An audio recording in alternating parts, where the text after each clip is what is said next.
Oh, bullshit, fucking joke. Please be seated, sir. An outburst of anger at the Mass Casualty Commission. It comes after years of victims' families' complaints that their concerns aren't being heard. And while the liaison officer assigned to communicate with them testified, the anger erupted. You're under oath there, Wayne. Assigned to update 21 families on the process of the investigation, Constable Wayne Bent testified he felt he could do the job alone.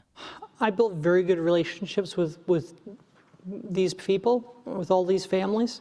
But some of those relationships clearly fraught, like Nick Beaton, who lost his pregnant wife, Kristen. Bent testified that he couldn't return Kristen's phone to her husband until it was searched for any evidence she might have known the shooter. Nick Beaton shouted that Bent insinuated she'd had a romantic relationship with the killer before he stormed out. Bent said that was not what he meant. Other families say they lost trust in the investigation and the force over sometimes slow and confusing information. Tom Bagley's daughter Charlene asked Bent why her dad's body was found outside without shoes. The answer made no sense to her. We were told that for my father's boots, which was a main question I had, that sometimes when people get shot, that their boots fly off. That was one of his responses to me. How does that make you feel? Like he thought I was an idiot. The incident left her confused and upset. We can all say that his story was not accurate, and to be shot down by the commissioners, not okay. I'm extremely upset by that. The families are also upset there were 2 liaison officers assigned to the family of Constable Heidi Stevenson, who was killed in the line of duty. They don't deserve any more than anybody else. Bent says there is no RCMP guidance for how family liaison officers should do their work. He says guidelines should be developed for the future.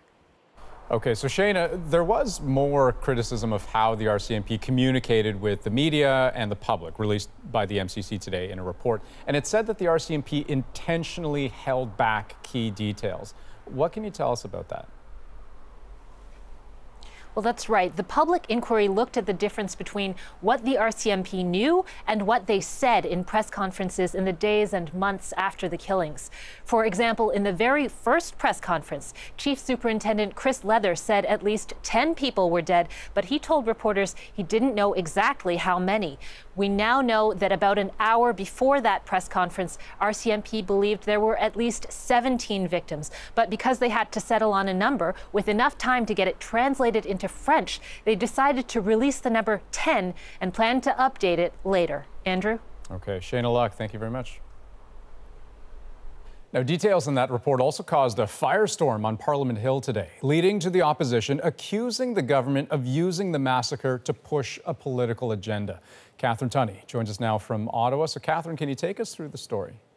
Well, this all comes from handwritten notes of Nova Scotia RCMP Superintendent Darren Campbell. He was asked by reporters about the types of weapons the gunman used, and he was pretty tight-lipped about the makes and models, citing the open investigation.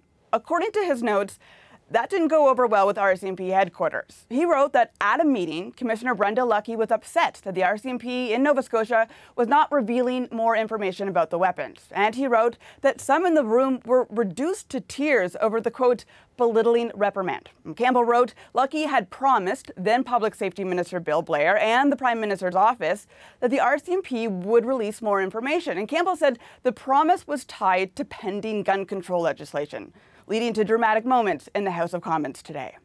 The RCMP commissioner said that she had received instructions from the Prime Minister's office and Mr. Blair's Public Safety Office, to interfere. No such direction was given by any member of this government. Okay, and Catherine, any response from the top? Well, Commissioner Lucki addressed these serious allegations in a statement to CBC News tonight. She says, as a police officer and the RCMP commissioner, I would never take actions or decisions that could jeopardize an investigation. I did not interfere in the ongoing investigations into the largest mass shooting in Canadian history. She does not address the allegations that information about the weapons could have helped the Liberals' plans for more gun control. She goes on to write, though, that she regrets her behavior in that meeting and that she should have been more sensitive. Lucki is expected to testify at the Mass Casualty Commission in the coming weeks. We'll be watching. Catherine Tunney in Ottawa. Thanks very much.